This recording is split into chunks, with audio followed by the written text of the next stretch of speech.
nanti juga materi yang akan disampaikan akan disampaikan kembali oleh Pak Siska. Jadi semuanya diborong Pak Siska ya Pak. Semoga tidak bosan, dan mungkin untuk pertemuan yang akan datang dari Bapak Ibu yang juga punya materi yang lain tentang mungkin PMM yang sedang gencar-gencarnya ini dari CGP dan lain sebagainya bisa disampaikan di pertemuan yang selanjutnya. Untuk itu kepada Pak Siska Aryono kami persilakan untuk memberikan. Terima kasih Pak Joko Ntoro yang sudah mengoperatori ini. Maaf. Baik Bapak Ibu, Bismillahirrahmanirrahim. Assalamualaikum warahmatullahi wabarakatuh. Masih kurang bersemangat. Assalamualaikum warahmatullahi wabarakatuh. Alhamdulillah. Masih semangat Bapak Ibu? Masih? Alhamdulillah. Luar biasa, meskipun di siang-siang yang luar biasa agak panas, mungkin bukan agak panas lagi ya, 38 derajat kan nggak salah ya. Semoga tidak mengurangi niat panjenengan untuk kita bersilaturahim dan membahas masalah-masalah kebekaan ya, keilmuan kebekaan di lingkungan tempat kita mengajar. Baik Bapak Ibu yang kami hormati, topik kita yang kita bahas pada siang hari ini tentang diseminasi budaya positif guru BK SMP MTS Kota Surakarta, baik itu sekolah negeri maupun swasta.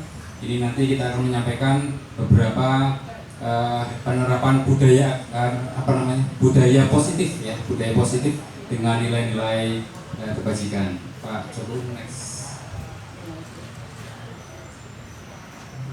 Baik Bapak Ibu yang kami hormati, mungkin kita sudah sering mendengar ya apa itu budaya positif.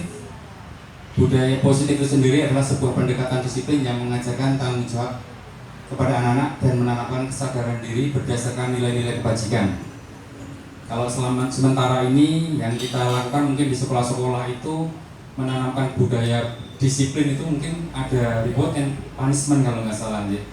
Terkadang, ayo misalkan salah satu contohnya anak-anak yang datang terlambat akan diberikan hukuman nggak kira-kira Bapak Ibu? Ada konsekuensinya nggak Bapak Ibu? Ada. Nah, itu nanti akan kita bahas di dalam budaya positif. Nah, kalau dengan memberikan konsekuensi itu kira-kira anak merasa ada tekanan nggak? Ada paksaan nggak? Ada nggak? Wah, aku harus datang pagi karena bertemu dengan guru BK. Kalau nggak, kalau terlambat nanti saya pasti akan ketemu guru BK. Jadi semacam ada tekanan nggak kira-kira itu? Tertekan nggak anak-anak? Nah, sedikit tertekan. Ada nggak rasa kangen? Aku tuh pengen berangkat ke sekolah karena saya tuh kangen sama Bu Mega misalnya. Ada nggak rasa-rasa seperti itu muridnya? Ada. Luar biasa. Guru BK juga ada yang kangen Pak? Luar biasa nih. Baik.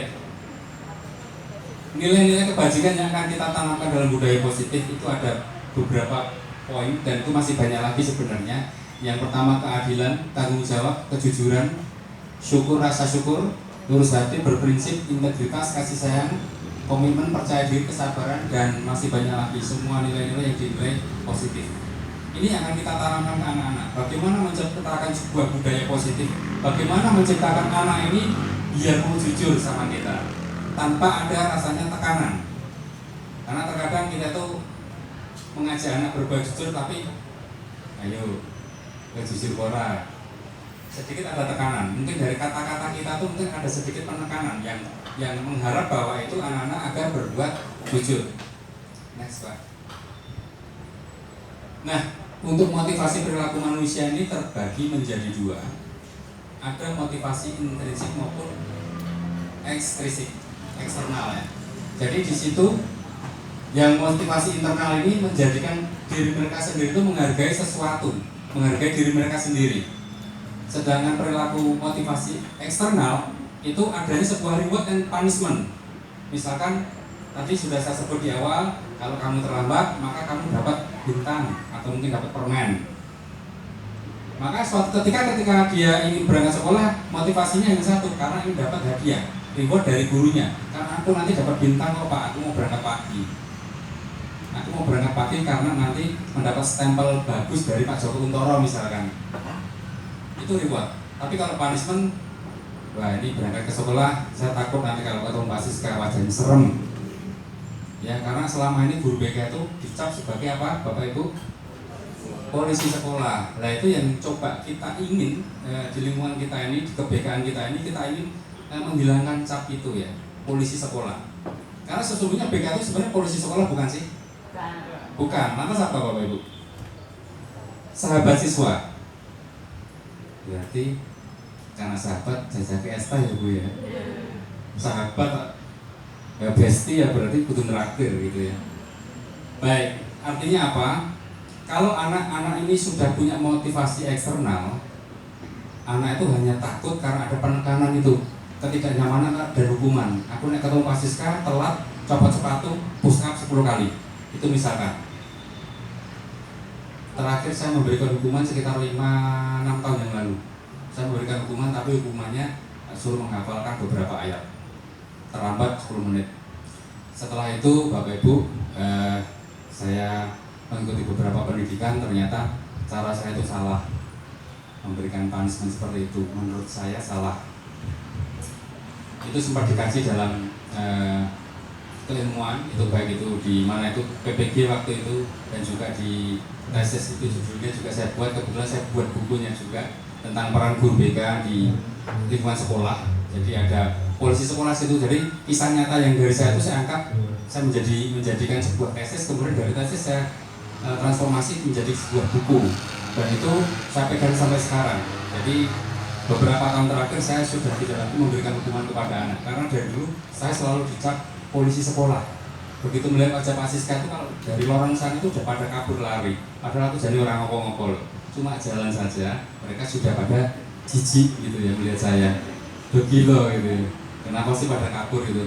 Akhirnya kita buat penelitian itu, akhirnya ketemu oh ini ternyata cara saya yang saya dari fisik saja sudah ketok medeni, apalagi kok sampai saya memberikan hukuman, kadang membentak-bentak kamu itu, nah kayak gitu. Dulu saya seperti itu.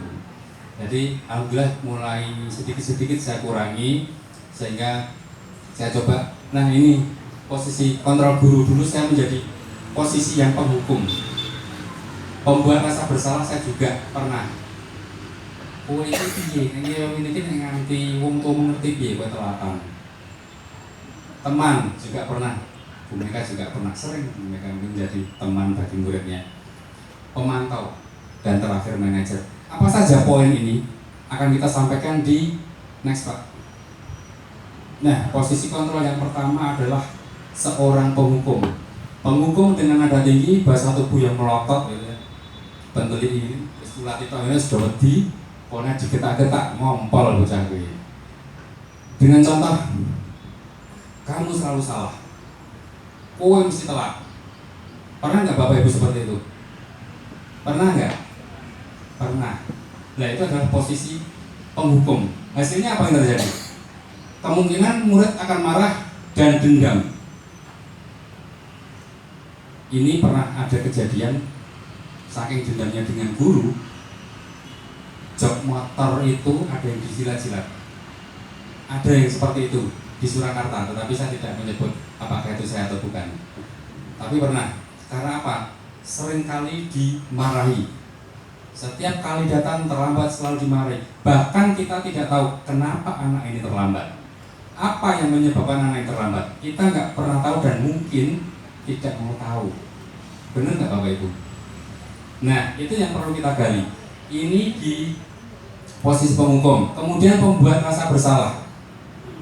Pada posisi ini biasanya guru akan sedikit bersuara lembut, koyok koncone gitu ya. Tetapi ada contohnya di sini ya. Membuat anak tidak nyaman. Gimana coba kalau orang tuamu tahu kamu sering berbuat terlambat atau sering tidak mengerjakan PR? Bagaimana wong tuamu ngerti? Terus membayar kowe mahal-mahal, memfasilitasi kamu. Tapi apa yang terjadi? Kamu nggak pernah mengerjakan PR. Ini membuat anak merasa gagal, merasa bersalah. Ya, karena sudah mengecewakan orang tuanya, gurunya. Sehingga apa? Mereka siswa itu merasa tidak mampu untuk membahagiakan orang lain. Dia merasa gagal. Kira-kira di posisi ini tadi panjenengan pernah nggak Bapak Ibu? Pernah. Penghukum pernah. Membuat rasa bersalah pernah nggak? Pernah. Saya juga pernah, itu ya, sering ya. Makanya kita harus luruskan agar nanti BK kita Surakarta dengan adanya materi dan ilmu ini kita bisa sedikit berubah dan berbeda. Karena panjenengan nanti adalah agen perubahan di sekolahnya masing-masing. Baik, yang ketiga ini teman. Tadi bersuara keras adalah Bu Meka. Guru BK itu sebagai teman Pak, besti tak jajake murid itu kabeh. Hashtag sak sekolahan, saya urung atau siswa gitu ya. Posisi guru BK di posisi sebagai teman ini menggunakan hubungan baik dan sok seneng gojek biasanya. Dan apa? Murid itu merasa nyaman karena harus digojeki kan kadang sok jadi rawati gitu kan. Tetapi di satu sisi apa? Murid itu akan merasa, wah aku tidak ada jarak dengan guru supaya konco. Guru BK gampang. Kadang sok disepeleke gitu. Pak, jajan ekstra. Jadi anak itu merasa mereka sudah terlalu akrab dan ada ketergantungan. Jadi seperti simbiosis mutualisme. Iya tole, kowe ora kelingan aku tau karo aku kayak izin. Coba mulai besok kamu masuk. Dia akan mencoba memperbaiki diri. Karena apa? Merasa dia sahabatnya. Aku nggak ingin mengecewakan guru BK karena dia sahabatku. Begitu pula sebaliknya, ketika suatu saat ada masalah, maka akan mengandalkan gurunya. Pak, aku di masalah, bantu. Di satu sisi bagus, peran bestie sahabat ini bagus, tapi di sisi yang lain kita perlu belajar bahwasanya ada batasan ya. Artinya kita boleh menganggap anak itu sebagai teman untuk curhat, teman untuk ngobrol, tetapi di satu sisi kita juga harus membawa wibawa kita sebagai guru agar nanti anak apa? Ada respect dengan kita. Tapi kalau saking terlalu dekat itu kadang kurang respect. Bener nggak? Ada nggak di Bapak Ibu guru BK yang hadir di sini dengan siswanya seperti bestie, ada nggak? Saking akrabnya ada nggak? Sampai kadang main aja juga, yuk karena Bu Guru juga belum punya suami, yuk kita main malam mingguan. Sesama perempuan loh ya, bukan laki-laki perempuan. Ada nggak? Nah itu juga nanti boleh bersahabat, boleh berteman dengan anak, tetapi bukan berarti kita juga terlalu dekatnya sehingga kita seperti nanti wibawa kita juga tidak ada. Next Pak, yang terakhir adalah posisi kontrol seorang manajer. Pemantau dulu nih, pemantau dulu belum Pak? Maaf, pemantau ini seperti tadi juga sempat dibahas Bu Meka ya, bahwa ada kesepakatan peraturan dan konsekuensi. Jadi siswa itu ada aturan, ada konsekuensinya. Ini kita posisi sebagai pemantau. Jadi misalkan kamu tahu nggak kalau terlambat konsekuensinya apa? Tahu Pak? Apa itu? Lepas sepatu sampai pulang. Itu konsekuensi. Pernah nggak guru BK membuat aturan seperti itu? Pernah. Kamu nggak datang kena poin 15. Datang telat 10 menit poinnya 15. Pernah? Pernah, saya juga pernah. Kita pernah ya Bu Meka, dulu satu kantor dengan Bu Meka juga pernah melakukan itu. Ada poin-poin BK itu ya. Nah, hasilnya apa yang terjadi dengan anak-anak kita nanti? Murid memahami konsekuensi yang harus dijalankan karena telah melanggar salah satu peraturan sekolah. Dia paham karena dia melanggar, jadi sudah tahu konsekuensinya. Tanpa disuruh, ya Pak, saya terlambat, saya lepas sepatu. Habis itu mengutin sawah. Itu dulu pernah saya menjadi pemantau. Jadi rata-rata dari 5 posisi kontrol ini, insya Allah saya pernah melakukan semuanya Bapak Ibu. Dan semoga nanti kita bisa membuat sebuah kesimpulan bagaimana peran kita sebagai guru BK di sekolah ini, posisi mana yang paling cocok untuk kita. Next Pak. Yang kelima adalah posisi manajer. Jadi ini guru bekerja sama dengan murid, memberi tanggung jawab atas perilakunya dan mendukung murid agar dapat menemukan solusi atas masalahnya sendiri. Jadi kita mengajak bicara dari hati ke hati. Ini biasanya guru BK pasti sudah pernah. Kalau sudah pernah konseling individu, pernah dari Bu konseling individu? Sering diupload di YouTube mboten? Mboten, bisa diupload ya di YouTube. Kebetulan saya juga mendokumentasi konseling individu di YouTube waktu ada tugas dari PPG itu nih. Ternyata saya sudah menerapkan ini. Jadi kita diskusi dengan anak itu tidak semata-mata apa masalahnya, kita yang membantu, kita mencarikan solusi. Boten. Kita tidak seperti itu, dan saya yakin panjenengan juga paham. Jadi kita sebagai guru BK akan mengajak diskusi anak-anak tentang bagaimana cara mendewasakan dirinya sendiri agar dia lebih mandiri dalam mengatasi masalahnya sendiri dengan posisi manajer ini. Ya, hasilnya itu tercipta keberhasilan dalam diri murid. Jadi murid tidak merasa tertekan. Saya datang ke sekolah bukan karena dipaksa, karena kena poin dari BK, tetapi karena saya sadar, ya, kalau saya terlambat itu akan merugikan diri saya menjadi pribadi yang tidak disiplin dan tidak bertanggung jawab. Karena Pak, tugas bangun pagi berangkat sekolah tugasnya siapa? Anak. Maka kita akan mengajak diskusi. Itu salah satu contoh kasus disiplin tentang terlambat masuk sekolah ya Bapak Ibu. Mungkin Bapak Ibu di sekolah bisa mendeskripsikan sendiri juga bagaimana peran panjenengan dan juga tentang masalah keberagaman anak-anak di sekolah. Kan macam-macam, tidak hanya terlambat saja saya pikir. Mungkin kejujuran juga ada, mungkin bullying juga ada, mungkin apa ya? Kalau LGBT tidak ada aja Bu. Insya Allah tidak ada aja.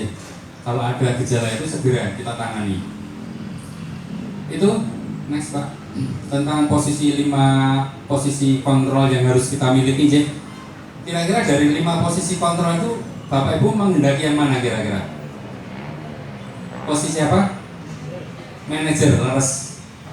Jadi Bapak Ibu, posisi yang akan kita gunakan ini sebaiknya adalah posisi manajer karena yang paling banyak perannya. Di situ gabungan dari pemantau dan juga dari teman juga ada.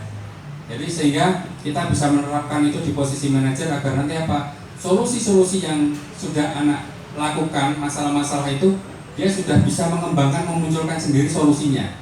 Bukan kita hanya sebagai istilahnya mengarahkan. Solusinya bagaimana Pak? Menurut kamu bagaimana? Jadi bukan saya yang memberi solusi, tapi kamu sendiri. Kita carikan pertanyaan-pertanyaan pemantik. Kira-kira kamu tuh kalau sering terlambat, suatu saat pengen jadi apa kira-kira? Tapi jangan salah Bapak Ibu. Banyak anak-anak kita yang terkadang kita cap nakal, begitu dewasa menjadi pribadi yang sukses. Benar nggak? Pernah nggak ketemu alumni yang sukses? Pernah.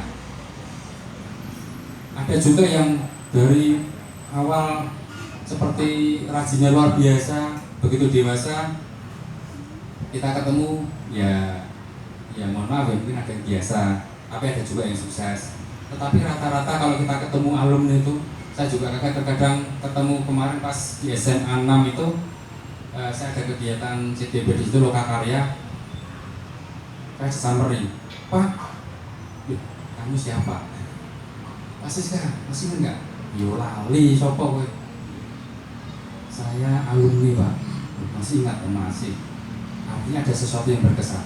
Itu satu. Yang kedua, kamu sekarang kerja di mana? Dinas Pendidikan Pak. Nah kamu ngapain di sini? Nah ini kan saya buatkan SK tugas panjenengan kan saya Pak. Gitu.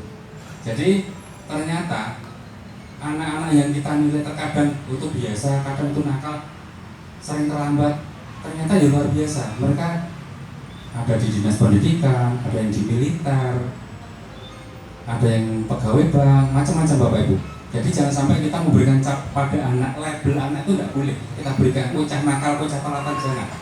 Kita perlu tahu apa yang dia lakukan dan apa alasannya. Itu yang perlu kita gali.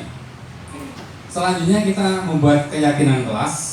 Bapak Ibu sering menggunakan ini, pernah membuat keyakinan kelas, mungkin di pas mengerjakan PMM atau PPG ada nggak ya? Nggak ada ya? CGP ya? CGP ada. Ada Bapak Ibu yang pernah menggunakan keyakinan kelas? Pernah sih. Baik. Ini sangat penting untuk kita karena guru memiliki peran dalam mewujudkan keyakinan kelas yang telah disepakati antara guru dan murid. Tujuannya apa? Agar nanti anak bertanggung jawab atas dirinya, atas apa yang sudah disepakati. Dan dalam budaya positif ini, kita akan menggunakan keyakinan kelas dengan kalimat positif. Kalau biasanya keyakinan kelas isinya apa Bu yang sudah pernah? Sebelumnya yang pernah jenengan lakukan, contohnya apa? Kalimat positif buat anak-anak.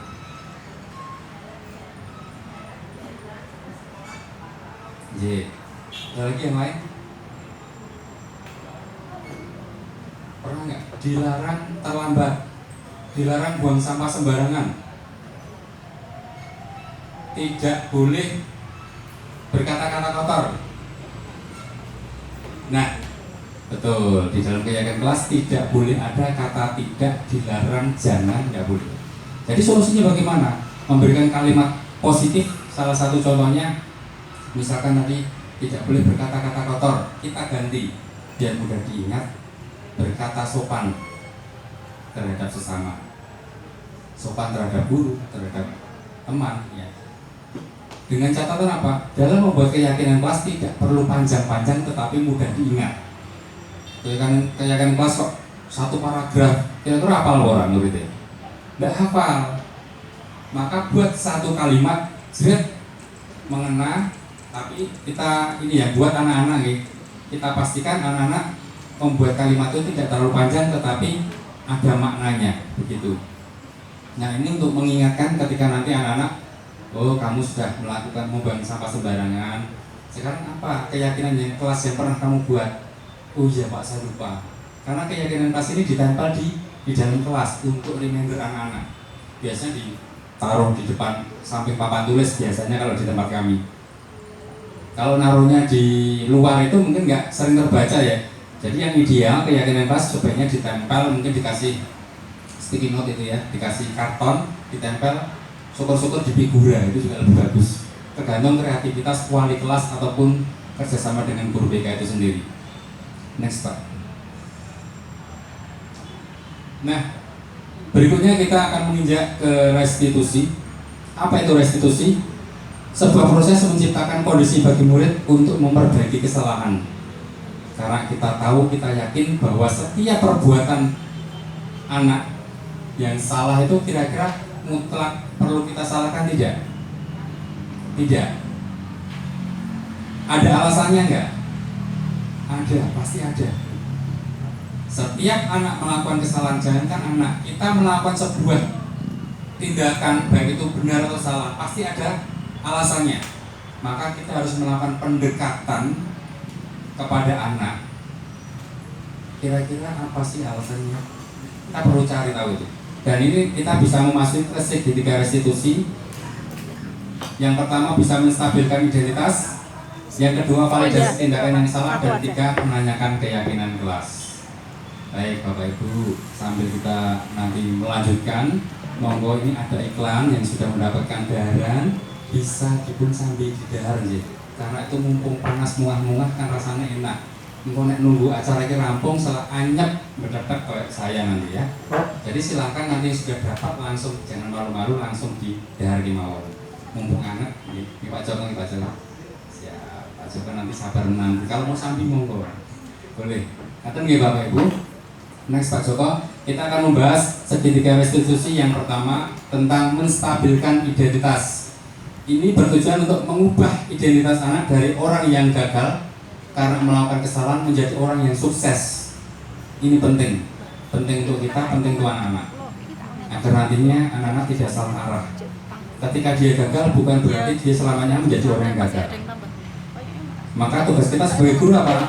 Meluruskan agar nanti anak-anak bisa meraih keberhasilan dengan apa yang sudah kita bimbing. Contoh yang pertama, ya, menstabilkan identitas yang pertama adalah berbuat salah itu tidak apa-apa. Semua manusia pernah berbuat salah.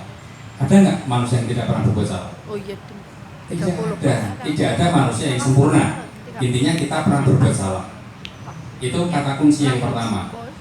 Tidak ada manusia yang sempurna. Saya juga pernah melakukan kesalahan. Kita bisa menyelesaikan ini. Saya yakin kamu pasti mampu menyelesaikan ini. Ya. Kamu sering membuli temanmu, pasti kamu punya alasan kenapa. Terkadang alasannya macam-macam. Saya pernah traumatik Pak. Dulu saya sering dibully, sekarang saya balas dendam dengan junior saya. Ada yang seperti itu. Trauma. Seperti kasus LGBT juga sama. Ketika dia sudah mendapatkan perlakuan LGBT, maka suatu ketika itu akan menyebabkan traumatik. Akhirnya apa? Dia juga akan menjadi LGBT. Gitu. Makanya kita coba istilahnya kita petakan dari awal keberagaman murid kita seperti apa. Syukur-syukur di setiap tahun ajaran itu kita sudah menyiapkan sebuah pemetaan dalam mengidentifikasi anak-anak kita seperti apa, baik itu tadi LGBT, baik itu gaya belajar, bisa ya, itu nanti bisa dilihat di link Google Set saya, itu ada tes psikologi ya. Jadi itu bisa mendeteksi gaya belajar siswa tanpa bayar Bapak Ibu. Jenengan biasanya kan sewa jasa tes psikologi dari luar, ada EduBrain, ada macam-macam ya. Di Google Set saya nanti jenengan nggak perlu bayar, hanya menyampaikan linknya saja, anak-anak akan tes sendiri, akan ada hasilnya langsung keluar saat itu juga. Nanti tinggal silakan kamu tes psikologi, kamu screenshot hasilnya kirimkan ke saya. Jenengan tugas jenengan cuma memetakan itu. Setelah itu ada tindak lanjut. Nah, intinya pulang ngajari rotok mirip ben ora metu biaya. Gaya tes psikologi untuk memetakan gaya belajar. Itu nanti ada. Nanti kita share di Google Set ya Pak ya. Tadi sudah saya share ke jenengan ya. Itu nanti bisa di share ke grup saja biar teman-teman bisa melihat nanti nih di grup FGBK.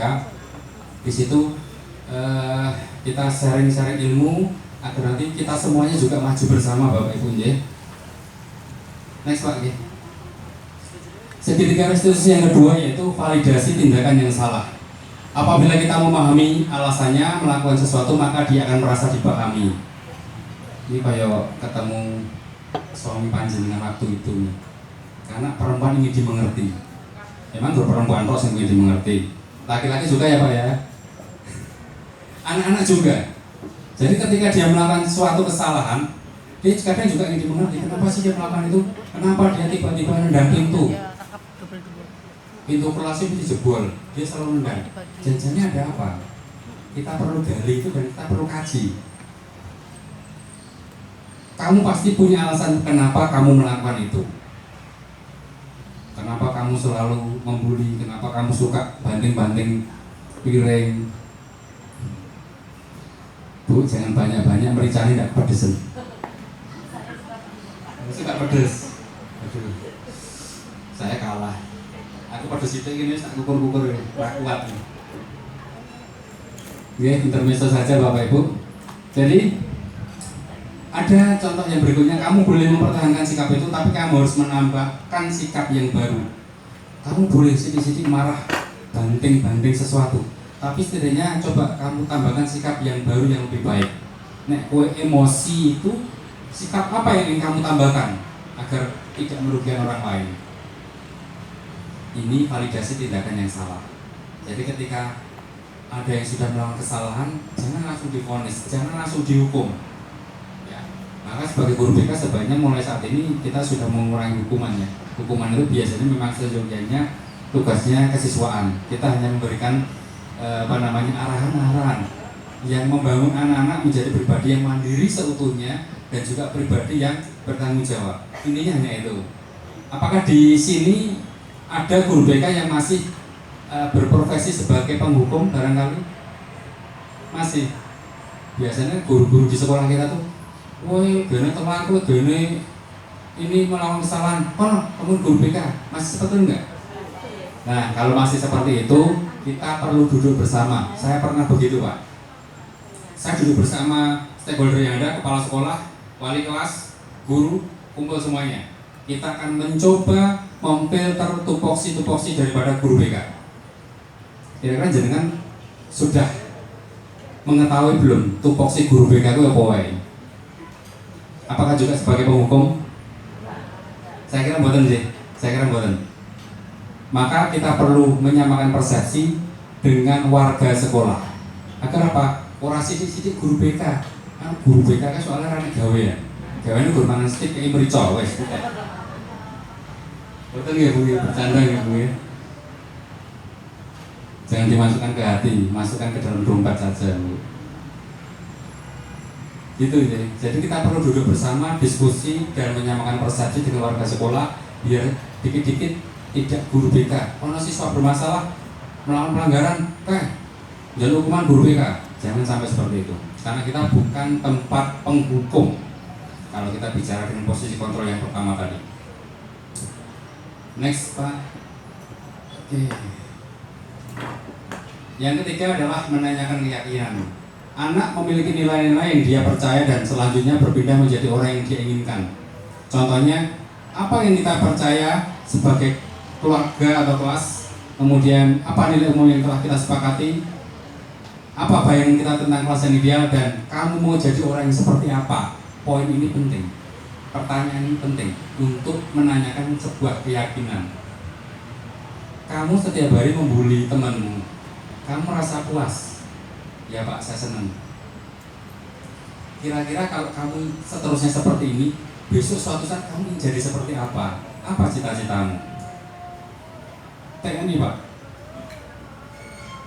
Sudah terbiasa. Sudah senang. Waktu saya berapa menit Bu? Kurang berapa? Kurang 5 menit. Dibatasi kebablasan Pak nanti. Gitu ya. Jadi kita perlu menanyakan keyakinan anak-anak. Kira-kira dia mau jadi seperti apa? Untuk apa? Menanamkan sebuah budaya positif. Pasti ada nilai positif dalam dirinya, meskipun dia sering melakukan kesalahan. Ya, bisa jadi dia punya masalah dengan keluarga, bisa jadi dia punya masalah dengan guru, bisa jadi dia pernah trauma dengan tetangganya atau mungkin orang lain, kakak tingkatnya, bisa jadi.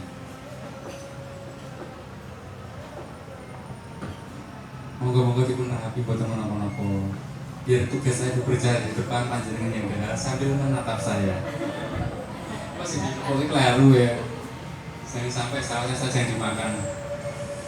Baik, selanjutnya Pak Joko. Nah, ini sebenarnya waktunya untuk diskusi, tapi berhubung panjenengan dahar, panjenengan bisa dahar sambil mengumpulkan energi untuk diskusi, boleh tanya jawab.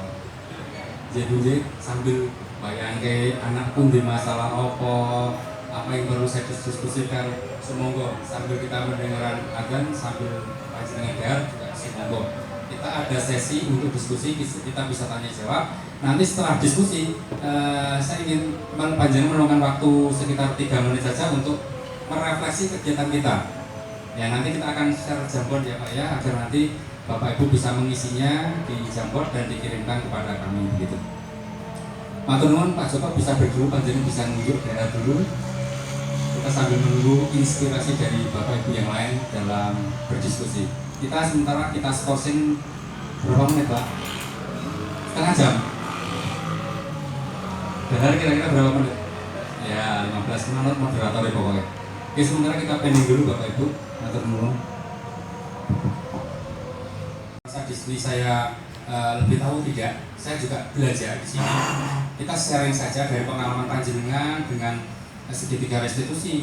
Kira-kira panjenengan pernah melakukan nggak segitiga restitusi? Kalau sudah, panjenengan di poin mana yang sudah pernah dilakukan? Apakah validasi tindakan yang salah, ataukah mungkin menanyakan keyakinan? Nah, itu kita bisa sharing. Atau barangkali, nah ini ada segitiga restitusi, atau mungkin kita ingin sharing di 5 posisi kontrol tadi. Saya pernah menjadi penghukum Pak. Nah, kita sharing-sharing. Kalau tadi sudah kita tanya Bapak Ibu, posisi kontrol apa yang menurut panjenengan yang terbaik? Tadi sudah banyak menjawab di barisan paling depan para komando-komando ini menjawab posisi manajer. Karena memang yang disarankan memang selama ini adalah posisi manajer yang bisa menjadi contoh, karena kita mengoreksi istilahnya menggali anak-anak kita, jadi tidak ada punishment, tidak ada reward di situ. Kadang anak-anak itu kalau dikasih reward, juara 1 kasih 300.000 misalnya, dia kan selalu menjaga ben aku kudu untuk juara siji, ben untuk dia 300.000. Apa yang terjadi ketika nanti dia lulus, kemudian di sekolahnya yang baru tidak ada reward seperti itu? Motivasinya akan melemah. Aku di sekolah SMA yang baru sekarang ini tidak ada reward seperti waktu di SMP. Juara sisi orang itu apa-apa, garing, gitu ya. Jadi merasa seperti itu. Maka sebaiknya langkah restitusi yang kita ambil, posisi kontrol yang kita ambil sebaiknya adalah posisi manajer. Dan mungkin panjenengan bisa menerapkan nanti baik secara global ataupun sembunyi-sembunyi. Saya kira nggak perlu sembunyi-sembunyi karena memang kita tugas kita memberikan proses kepada anak-anak. Moga Bapak Ibu barangkali ada yang ingin bertanya? Yes, Bu Mega.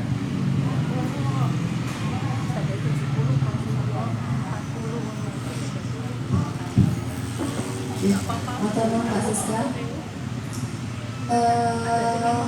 saya mau menanyakan tentang posisi kontrol tadi.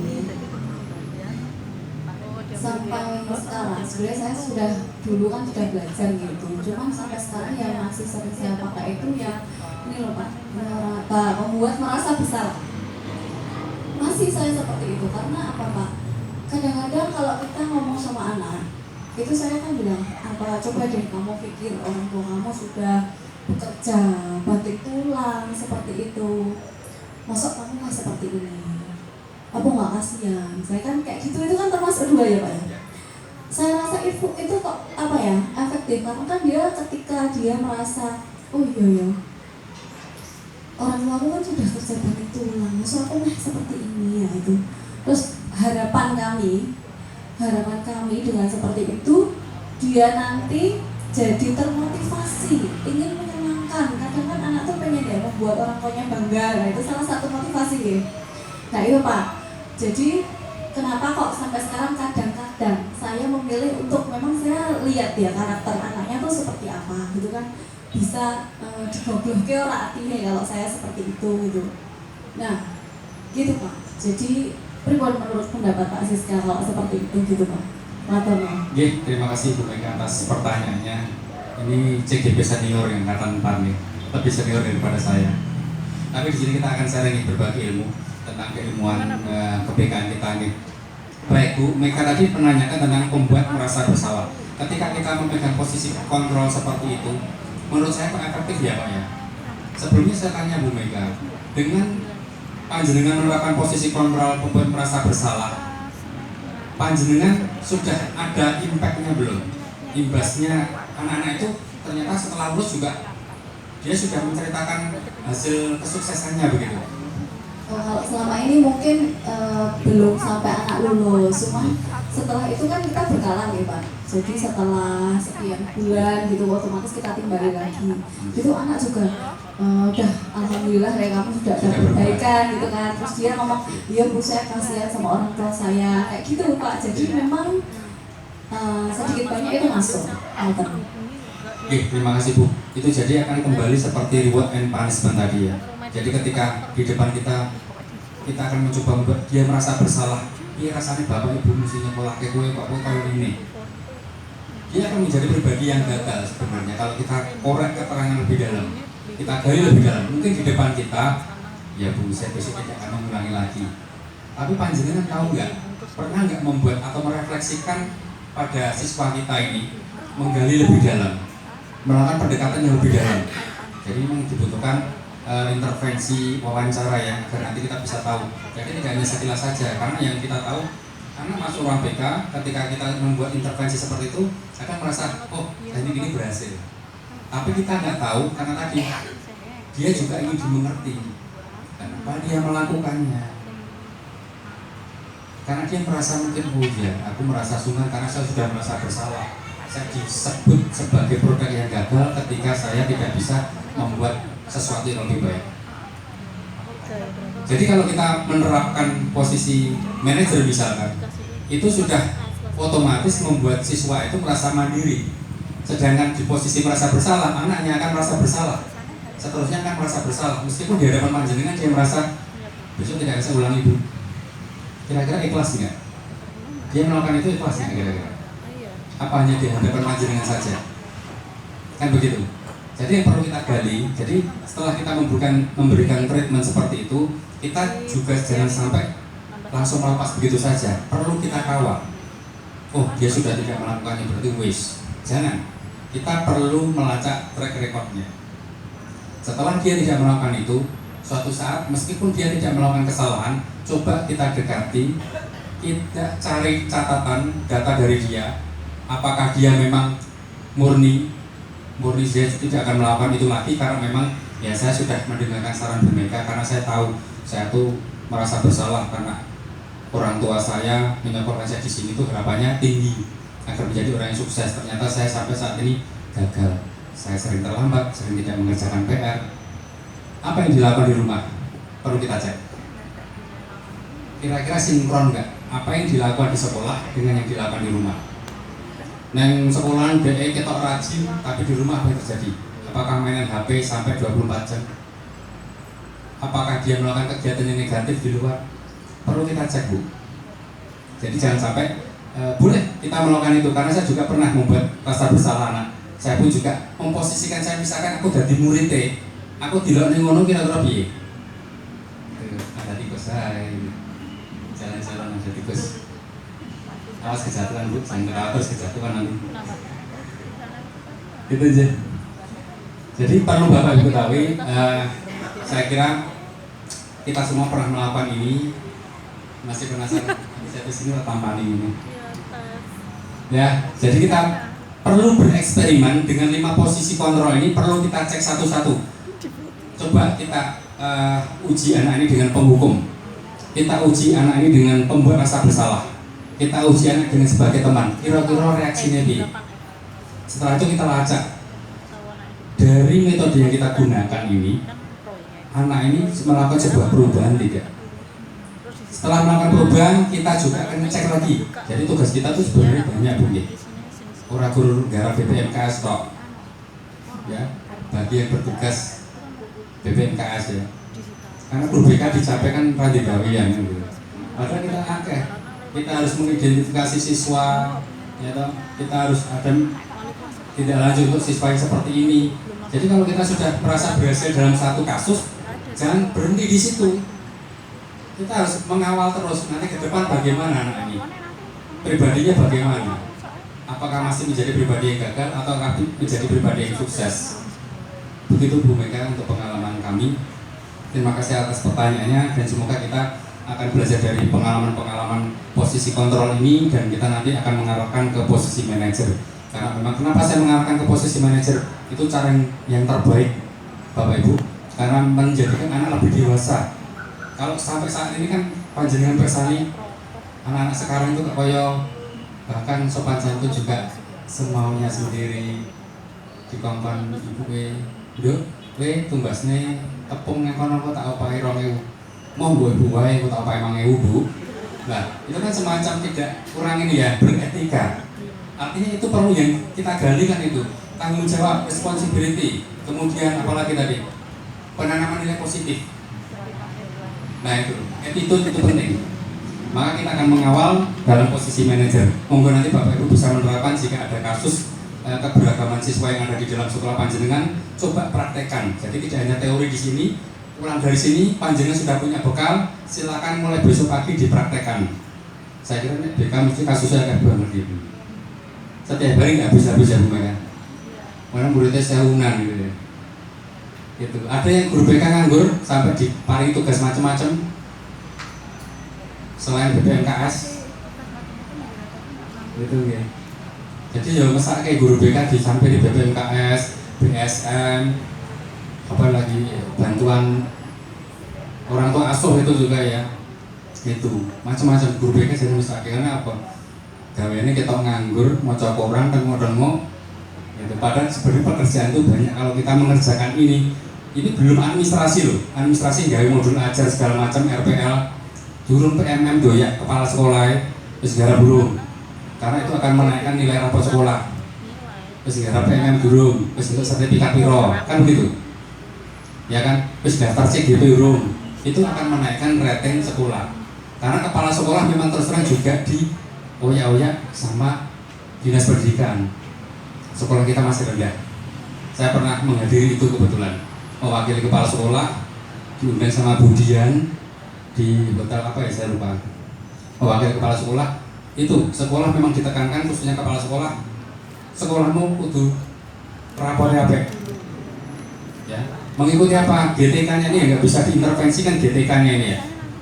Apalagi kalau pas akreditasi, nggak ada guru penggerak, nggak ada yang punya sertifikat pendidik, nilainya rendah. Seperti sekolah saya itu 4 tahun yang lalu, yang poin GTK itu nilainya E, karena yang punya sertifikat pendidik baru 3 waktu itu, nggak ada CGP.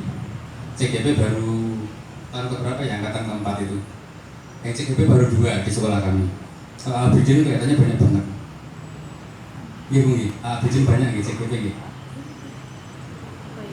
Yang ikut CGP banyak nggih kayaknya. Nggih, banyak sekali. Rapotnya mesti rapi. Rapot sekolah ya. Gitu nggih. Makanan Bapak Ibu. Ada lagi yang mau ditanyakan Bapak Ibu? Nggih, siap Bu Ita.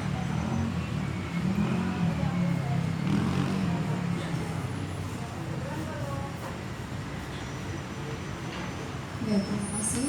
Menyambung dari Bu Mega tadi. Yes, Bu. Apakah dari posisi kontrol guru ini berdiri sendiri semuanya? Apakah kita tidak bisa juga menjadi di posisi pembuat merasa bersalah, tapi sekaligus di posisi kontrol guru yang manajer? Karena gini Bapak, kalau misalkan yang menurut pengalaman saya ketika ada anak yang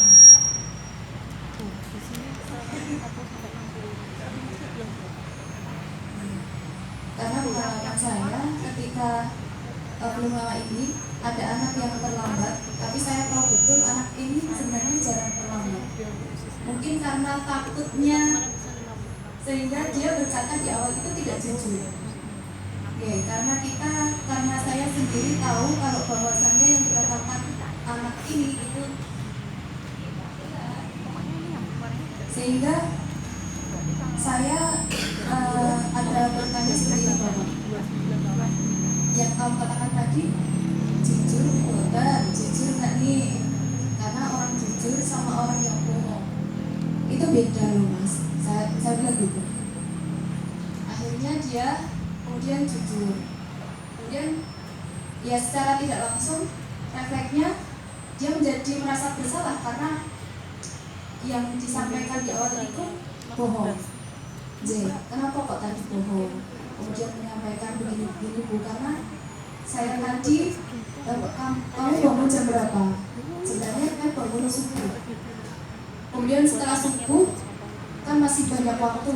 Nah, dia sebenarnya tidak sering setelah subuh itu jarang sekali untuk tidur lagi. Nah, kebetulan dia tidur saat itu. Kemudian dari orang tuanya kan tahunya si anak ini sudah bangun, sehingga tidak lagi dibangunkan. Seperti itu. Jadi ketika dia bangun-bangun sudah jam 7 kurang 1/4. Nah, berhadapan bangun, kemudian mandi, minta diantar sama orang tua. Ternyata orang tuanya sudah berangkat kerja, akhirnya lari sampai sekolah menggigil. Karena di awal itu dia mengatakan kalau dia berangkatnya diantar sama orang tua.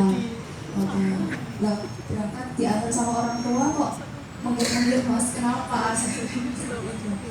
Nah, akhirnya dengan ya di awal karena dia merasa bersalah setelah mengatakan sesuatu hal yang bohong, kemudian dia jujur, kemudian saya mencoba untuk berempati sama dia. Oh, Bu Ita juga sekolah yang nggak mesti selalu datang tepat waktu, bahkan dia pernah terlambat, karena apalagi kalau saya kan rumahnya jauh, saya berangkat menggunakan transportasi umum. Nah, biasanya tidak terlambat, menggunakan bis itu tidak terlambat, tapi kok yang delala pas macet atau pas ada kejadian kecelakaan di jalan mengakibatkan kita terlambat datang ke sekolah. Nggak apa-apa, yang penting kamu jujur dulu. Kalau misalkan kamu bohong, konsekuensinya apa? Dia bisa bercerita. Kemudian ketika dia setelah ya kita banyak berdiskusi di situ sampai 1 jam pelajaran, karena saya ingin membuat dia itu sadar kalau misalkan berbohong itu adalah perbuatan yang salah. Kemudian akhirnya dia punya komitmen, ya konsekuensinya kalau misalkan terlambat ya nggak apa-apa, datang pokoknya izin Bu, mohon maaf datang terlambat, alasannya ini.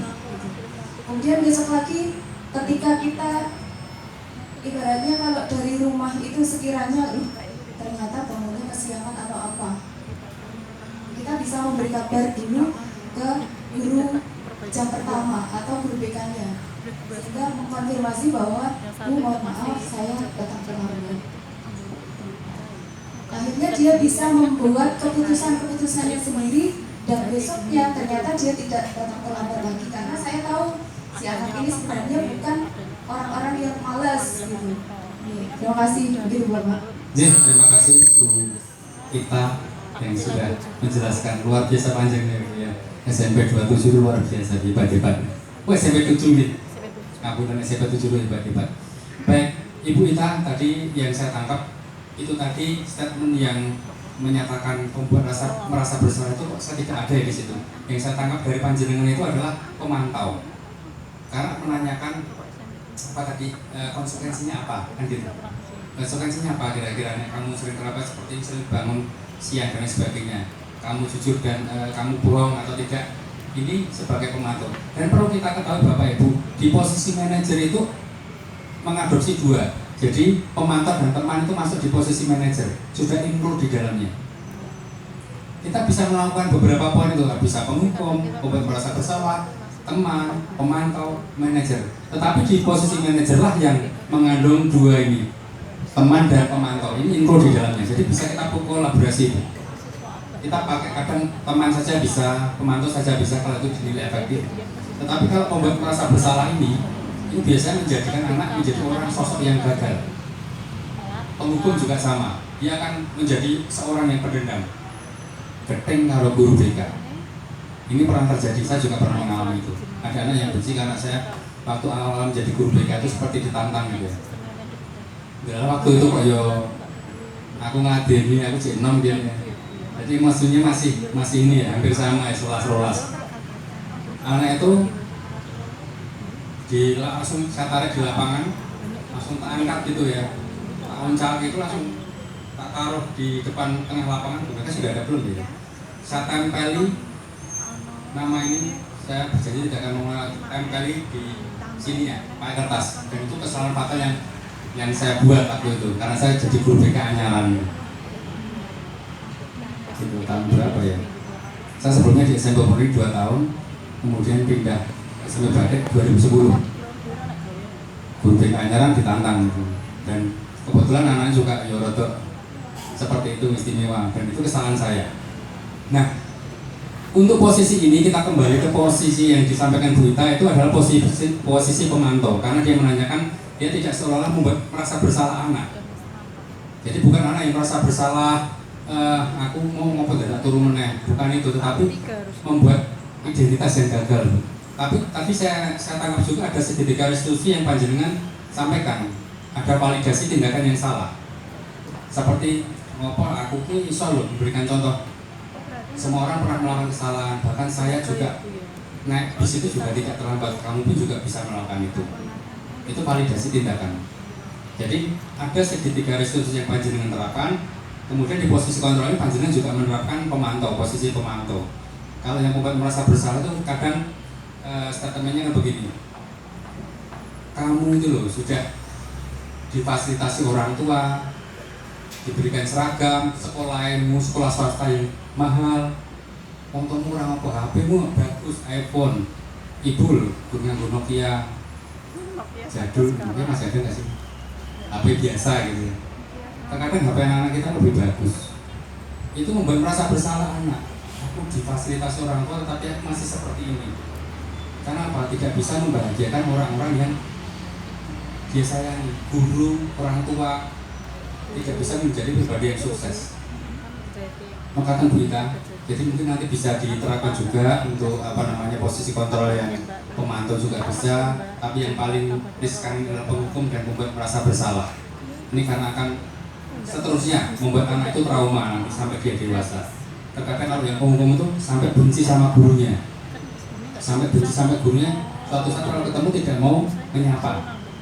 Karena apa? Mungkin dia punya memori yang dalam. Tapi ada juga memori yang berkesan, dihukum malah sebenarnya dari pribadi yang sukses. Saya pernah foto ke studio kemarin pas pandemi itu ya, foto ke studio. Di situ tuh pengguyang-guyung ngopo iki, Mbak iki. Guyang-guyung melatih saya gitu. Ternyata dia dulu alumni, Pak. Saya tuh dulu beling, saya cerita sedikit ibu. Perempuan tapi sering masuk BK. Nah, terus kata yang berkesan apa Mbak dari saya? Kamu teringat sama saya Pak? Saking belingnya Pak, saya emosi waktu itu gelut sama perempuan yang lain. Saya masih ingat kata-kata Pak Siska. Apa itu? Kalau kamu marah, kamu segera ambil wudhu. Nek baru wudhu cik nesu, sholat toh. Nek baru sholat cik nesu, turu. Itu di mana Pak? Ruang BK kalau nganggur. Ada 2 ruang waktu itu ya Bu ya. Ruang BK-nya ada 2. Satu untuk ruang konsultasi, satunya untuk ruang tamu. Nek gelem turu nang kono. Ning terus paling tidak kamu meredam emosi. Ternyata memori itu bisa mengingat semuanya. Artinya apa? Kita tidak mencoba membuat produk yang gagal, tidak membuat merasa bersalah anak, tapi justru memberikan motivasi pada anak. Berarti saya pernah ya juga sebagai teman juga pernah, manajer juga pernah. Artinya apa Bapak Ibu? 5 posisi kontrol ini bisa panjenengan terapkan semua, panjenengan uji semuanya. Mana yang menurut panjenengan yang paling baik? Apa benar jadi Pak Siskai manajer yang paling baik? Tak coba nih, silakan. Jadi jangan percaya sepenuhnya 100% sama saya hanya mengarahkan saja.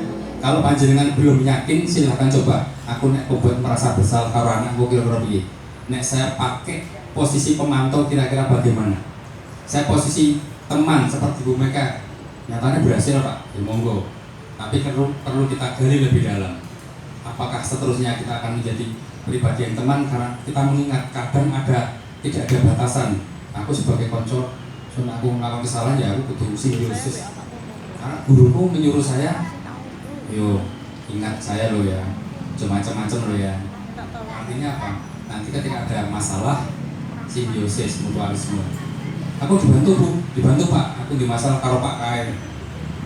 Nah, kan begitu. Akhirnya apa? Ada dampak negatif karena merasa apa? Ada orang dalam, kasarnya gitu. Bu, aku telat Bu.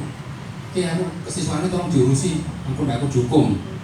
Nah, kira-kira seperti itu.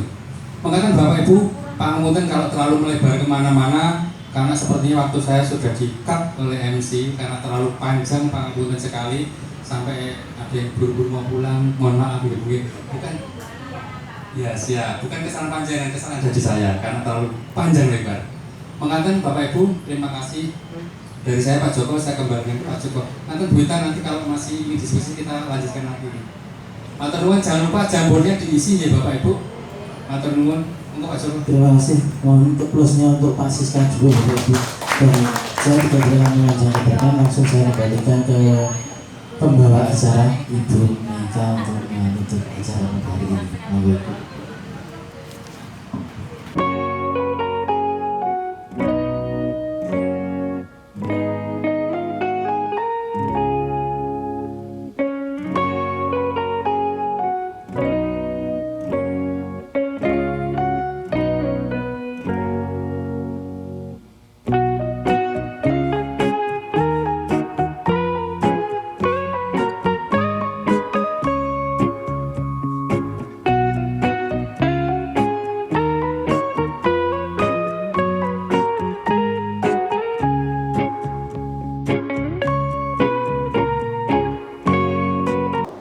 Bismillahirrahmanirrahim. Assalamualaikum warahmatullahi wabarakatuh.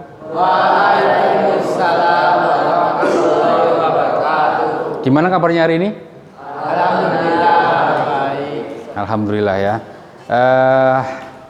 Pada kesempatan pagi hari ini kita akan mencoba membuat sebuah keyakinan kelas ya. Sudah pernah membuat keyakinan kelas?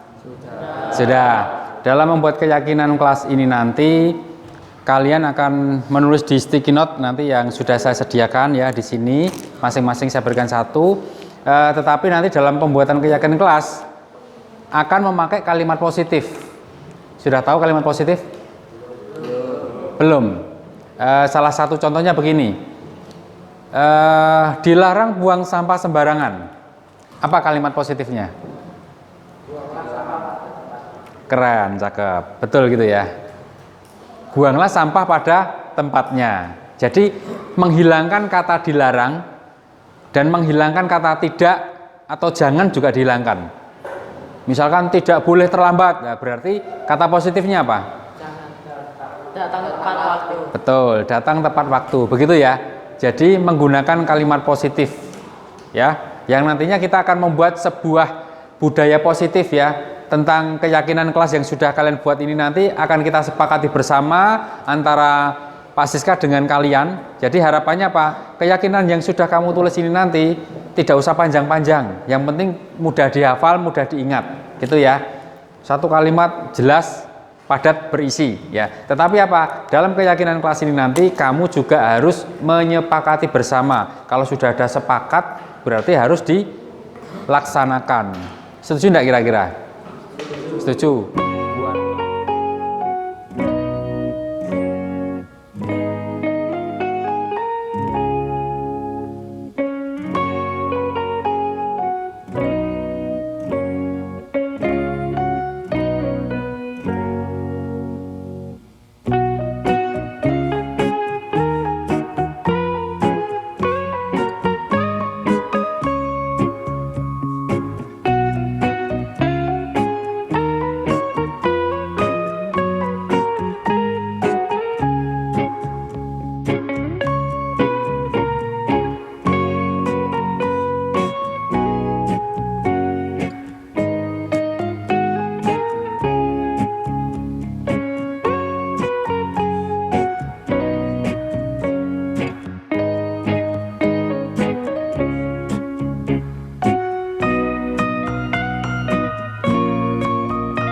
Baik, keyakinan yang sudah kalian tulis tadi, kita akan mencoba cek satu persatu dan kita sepakati bersama ya.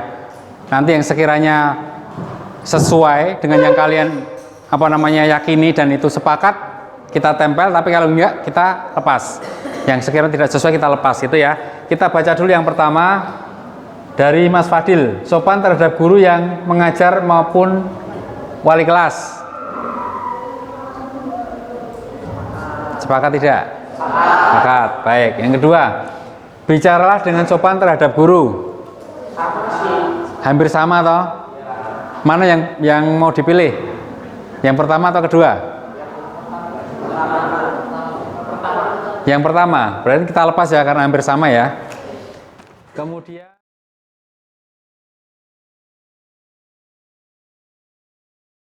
baik. Yang terakhir, silahkan tuliskan refleksi di kertas sticky note yang sudah saya bagikan tentang bagaimana perasaanmu ketika kita membuat keyakinan kelas tadi.